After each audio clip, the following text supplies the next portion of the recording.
fértil. Recordo do meu pai e choro de saudade. Captura lá, descendo a lágrima ali, Marquinhos. Aquele ali tá chorando, tá me segurando pra não chorar. Ele tá me segurando aqui. E eu também me lembro. Eu me seguro, meu Deus. Essa música é pra arrebentar.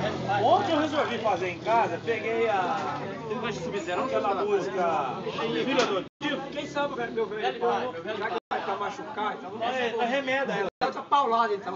Eu plantei Filho Adotivo. Fica à vontade. Cantei Filho Adotivo ontem, em casa sozinho, mas pensa no cara que se desmanchou em lágrimas. Só eu, cara. Peguei o livro, eu nunca tinha pegado aquela música pra cantar inteira. E fui cantando, e fui entendendo a música. Que música forte, cara, aquela Filho Adotivo. Canta aquela música, escuta, presta atenção bem na música pra você ver. A música é muito profunda.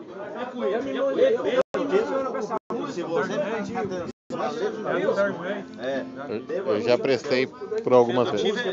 Quando eu via, era criança naquela época, 12 anos por aí eu ficava vendo, eu via a música, eu ficava imaginando a cena, entendeu? E outro motivo que meu pai já não tá. É duro, poxa, eu tenho o meu vivo aí, eu fico pensando, a música pensando o dia que ele vai morrer, ué. Entendeu? É sério, cara. Já penso que um dia eu vou ficar sozinho, né? Mas em dia 11 de... dia 18 de janeiro, né? Faz 2 anos. Mas antes de tocar eu falei, essa vai mexer com a emoção dos caras. Você quer que te mande?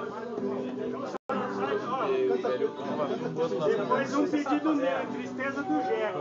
Um pedido meu, Tristeza do Gerro. Já faz já. Meu velho pai, preste atenção no que eu vivi.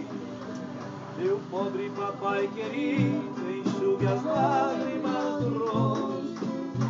Porque papai, que você chora tão sozinho, me conta, meu papaizinho, o que lhe causa de choro.